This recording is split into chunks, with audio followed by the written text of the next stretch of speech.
Welcome back. It's Thursday, January 19th, and it's time for round 2 of the NFL playoffs.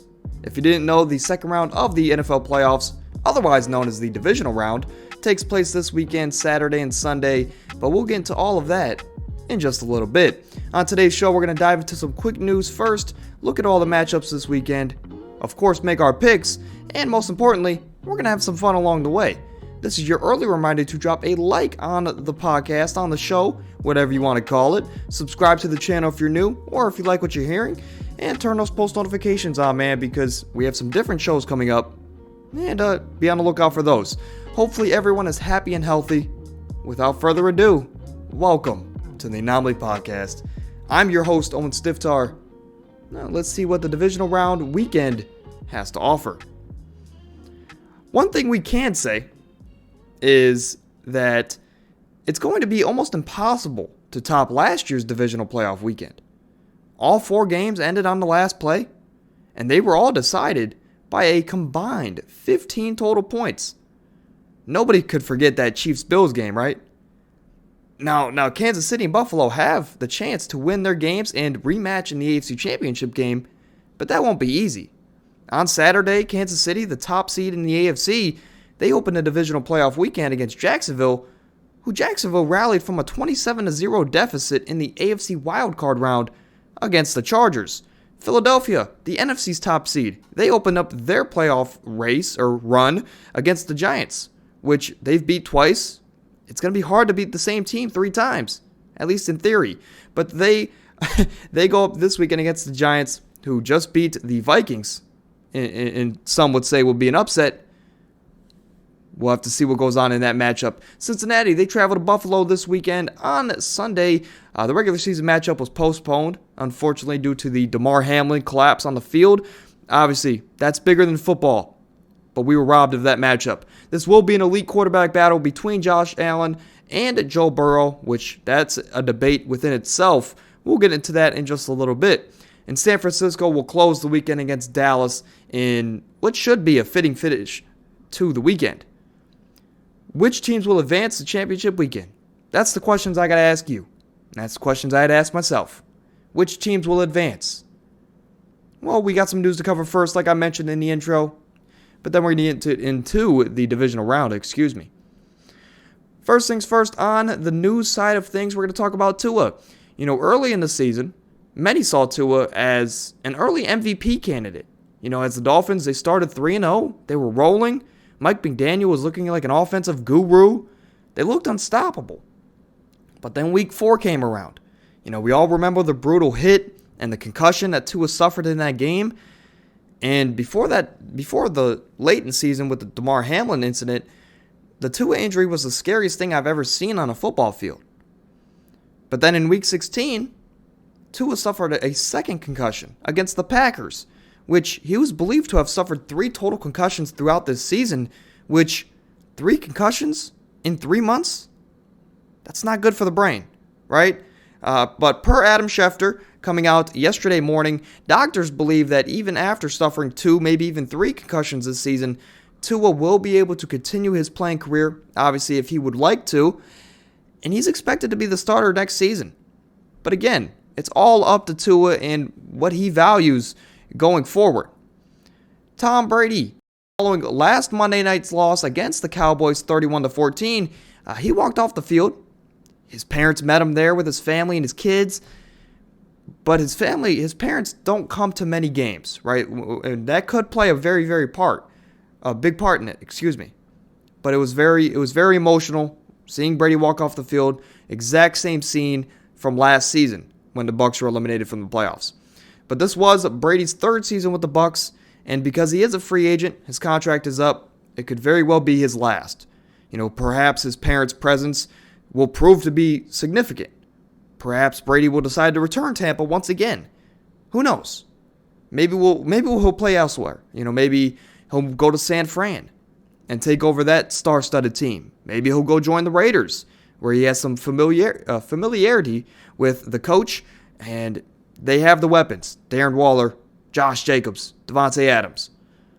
Or perhaps Tom Brady, otherwise known as the GOAT, He calls it quits for the second time, and he retires.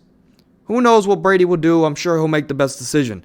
Sean Payton, the dots are connecting for former Saints coach and former Super Bowl winning head coach Sean Payton to make a decision soon on where he would like to coach next season.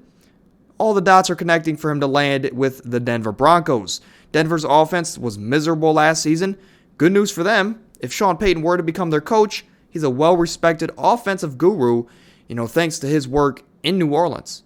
The Saints had an NFL record of 7,400 yards of total offense in 2011. That was the year they won the Super Bowl. And former quarterback Drew Brees, my favorite quarterback of all time, in his time in San Diego, he never registered a 4,000 passing yard season. And now he was with San Diego for 5 years. When he got traded to New Orleans and the Drew Brees-Sean Payton duo started to go to work, Drew Brees threw for 4,000 yards in a single season 12 times out of 15 seasons. Payton is an offensive-minded coach, no doubt about it. Denver could use it, right? But Sean Payton is under contract through 2024, and I know it sounds crazy to trade a coach, quote-unquote, but New Orleans, they're going to expect some compensation because he still is under contract. From reports, per Ian Rappaport, they're going to be looking for at least a first-round pick. And per Ian Rappaport, Denver is willing to at least give up a first-round pick for a coach of the caliber of Sean Payton. His brilliance comes at a price. Denver could use it. And it's looking like in the next week or so, Sean Payton will be signing the dotted line to bring Denver, hopefully, a new coach. DeAndre Hopkins, one of the best receivers in the game of football. But the Cardinals, they have a new general manager. And one of the first things on Monty Osenfort's to-do list involves wide receiver DeAndre Hopkins. If I'm mispronouncing Osenfort, don't get at me. I think that's how you pronounce it, though. He is the new general manager there, and obviously one of the biggest questions about this team, it's been rumored, and it's been almost confirmed, that due to the direction of the team, competitively and financially, DeAndre Hopkins will be traded this offseason. But to where, right? There's a lot of teams on the table. There's no doubt in my mind that every GM would be lining up to bring in Hopkins into their franchise. It just depends on what the price is. What is the price that Arizona is going to set for the top 10, arguably a top 5 receiver in the National Football League? What is that price? I can see a San Fran. I can see a Las Vegas. I could see a New York. They always have money, right? So there's a lot of different spots for DeAndre Hopkins to land. I could even see a Cleveland reunion with Deshaun Watson. Though the Browns, as a Browns fan, we have no compensation. I could see a lot of different places for DeAndre. It all depends on the price. What is Arizona going to ask for DeAndre Hopkins? Aside from real-life news, as of right now, I was planning on debuting NFL mock drafts here on this channel, either on January 31st, or on February 16th. Either date works, but let me know what you guys think. Those two shows are open right now as I'm planning ahead for my shows. It's only a 2-week difference, so it's not a big difference, but the mock drafts, they're fun. They're a great way to enlighten you guys and to enlighten myself on the next class of players that are coming into the league and the game that we love. But I've thrown around the idea of, hey, I know some Seattle fans. I know Baltimore fans. Let's say Lamar were to be traded. I would love to bring fans onto the show and maybe do mock drafts with them. Let me know what you guys think. Regardless of what's decided, be prepared for some mock drafts on this channel after the Super Bowl. After the Super Bowl is already gone.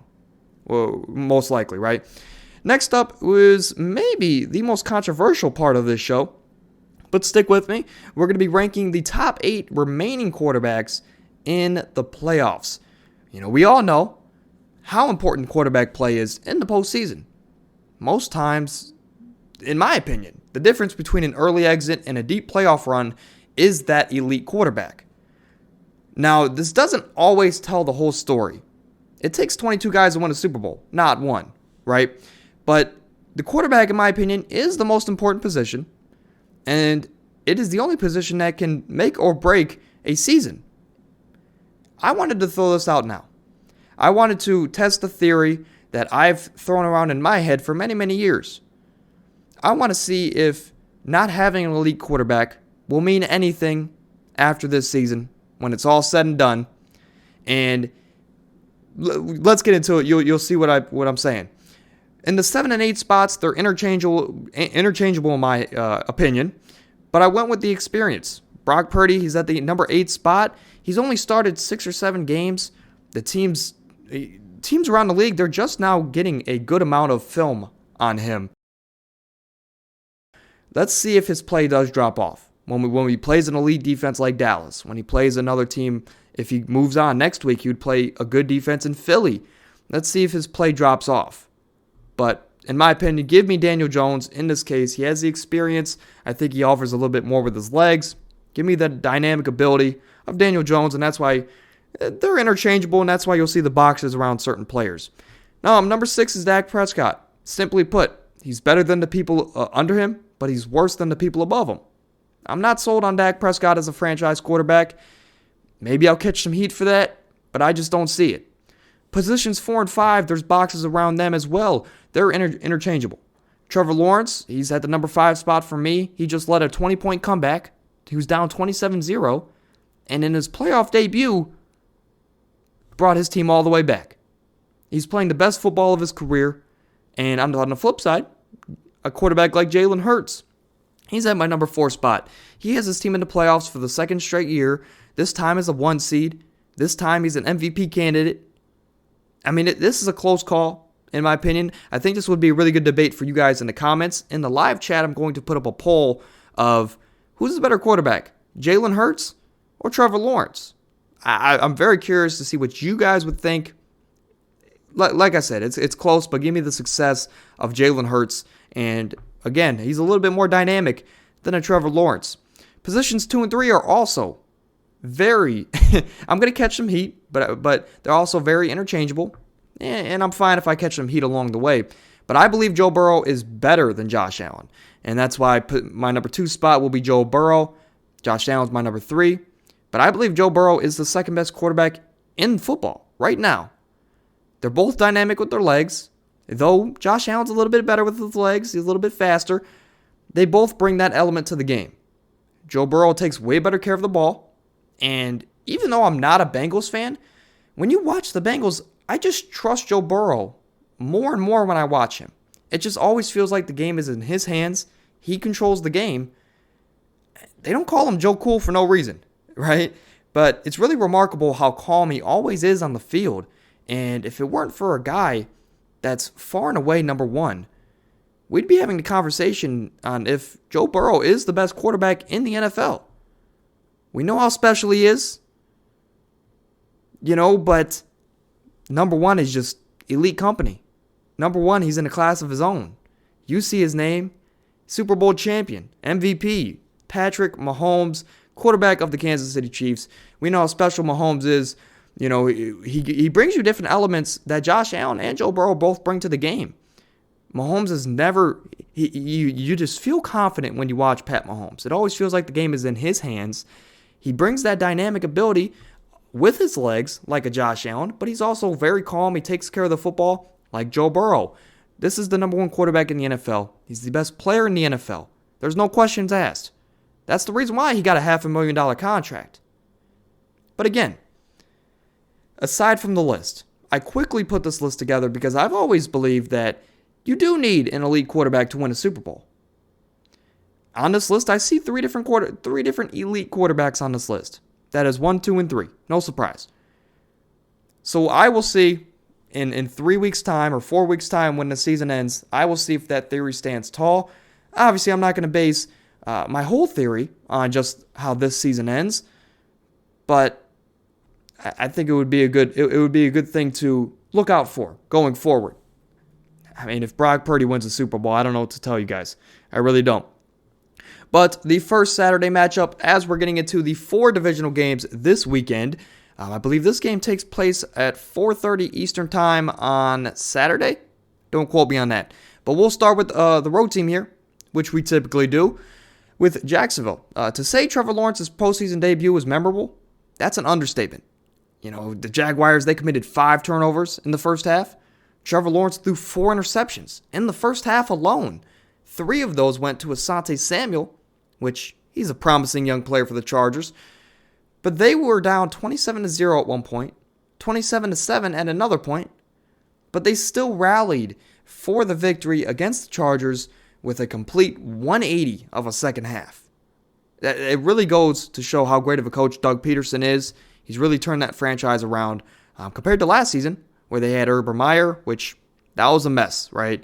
But this Jags team, they closed the regular season on a 5-game winning streak. They have now won 6 games in a row. They're hot.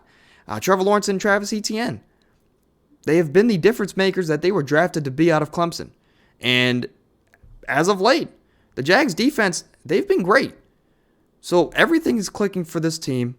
But even with all of that, they're still going to be the underdogs in this matchup. It's still going to be one of the funnest matchups, I think. But one of the most interesting things to note, and it goes in the Jags' favor, is that dating back to the high school career of Trevor Lawrence, Trevor Lawrence is an astonishing 37-0 on Saturdays. That includes his high school, college, and professional careers. And this game is played on, you guessed it, a Saturday. So can he go 38-0 against Pat Mahomes? On the flip side, Patrick Mahomes has never not made the AFC Championship game in his career, which is now 3 postseasons in a row. So one of those streaks will have to end. Good thing for Kansas City, they have the best player in the world. They have Patrick Mahomes. He's 8-3 in the postseason in his career. He has a 4-1 touchdown to interception ratio, exactly 28 touchdowns to 7 interceptions.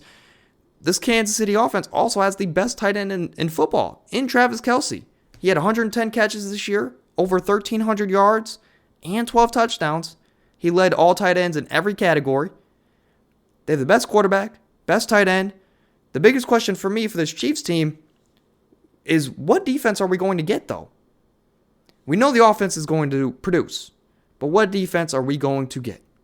Are we going to get the one from this season, which was great at times? I believe this is the best defense that Mahomes has had in his time as a starting quarterback. Or are we going to get the one of old that made life very difficult for Pat Mahomes and his offense? They had to go out and score 35, 40 points just to stay in games. Regardless, the battle of the former Eagles head coaches, Andy Reid and Doug Peterson, that will be one of the biggest headlines for this game. I believe the Jags are going to hang around for the first half, maybe even pour into the third quarter. But the Chiefs won this regular season. They won the regular season between these two teams. They won the matchup in the regular season, by 10 points. I believe the same margin holds here, but it's going to be a higher scoring game, maybe a 34-24 win for the Chiefs. Something along those lines. But give me Kansas City at home, no surprise. Best offense in the league. One of the best coaches, if not the best coach. That's going to prevail them at home in Arrowhead to take down the young and upcoming Jacksonville Jaguars. Next up is the Saturday night game where we have the Giants going into Philadelphia to take on the Eagles.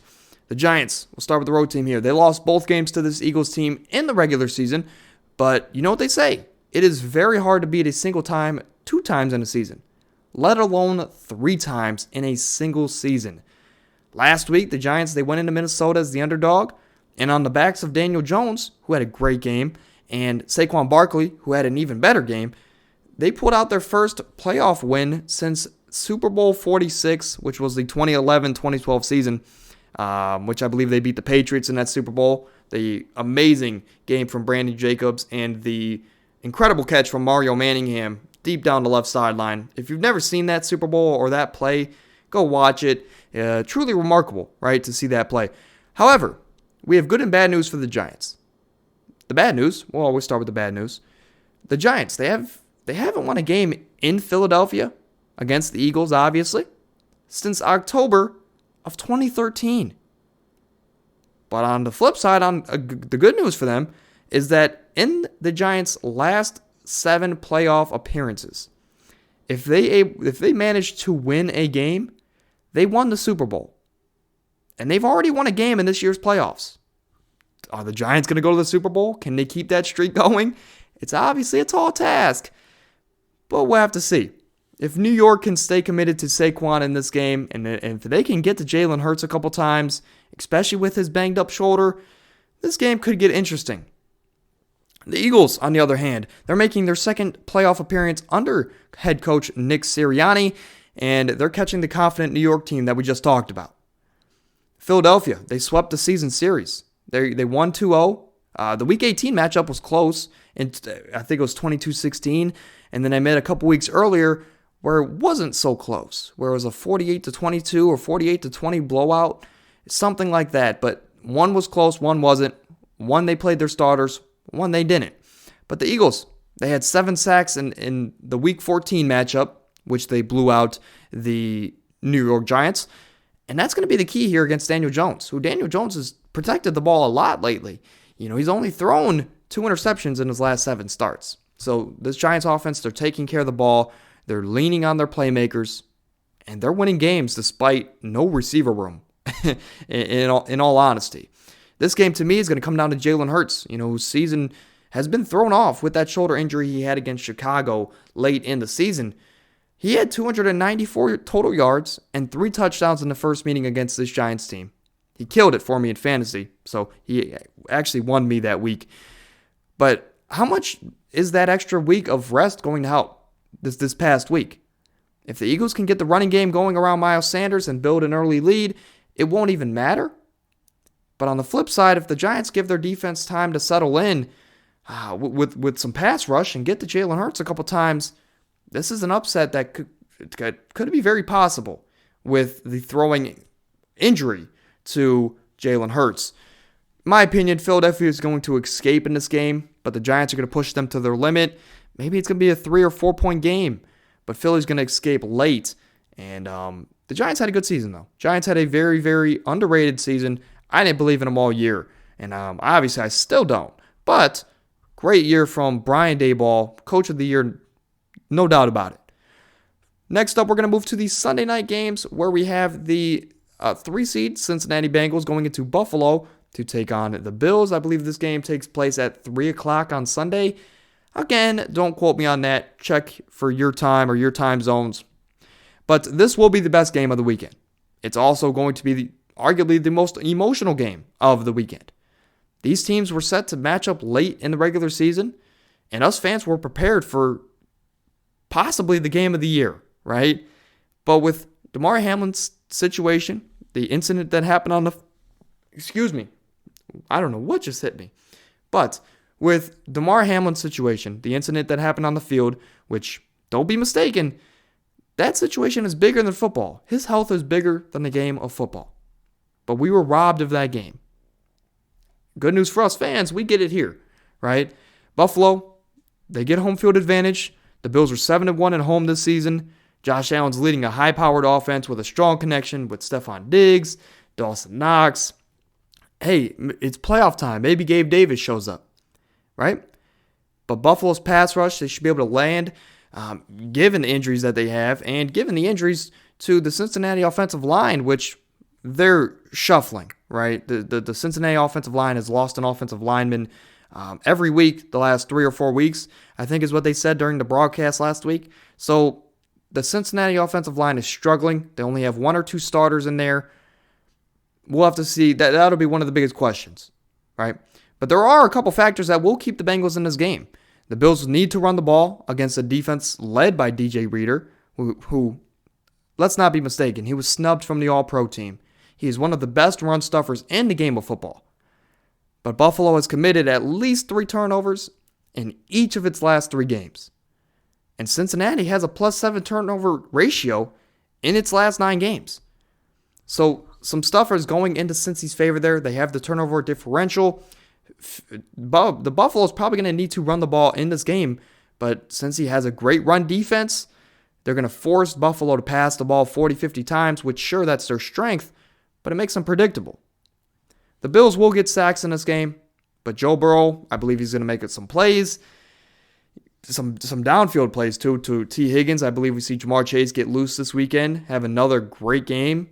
In my opinion, he's the second best receiver in the game of football.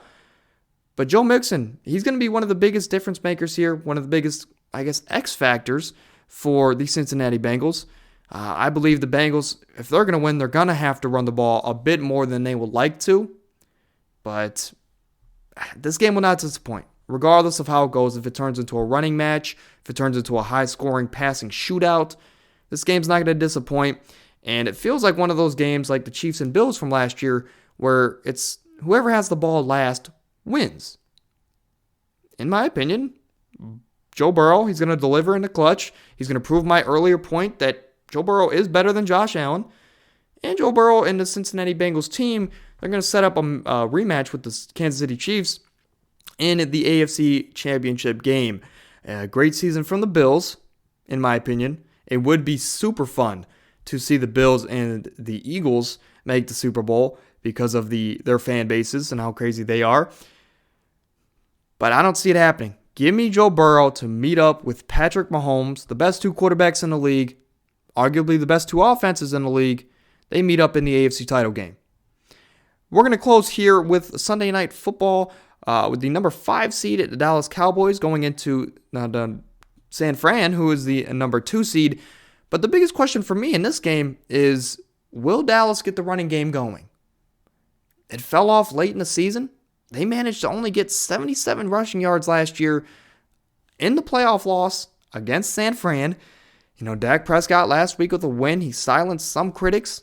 It was a big win for me viewing Dak Prescott against the Buccaneers, even though the Buccaneers are subpar.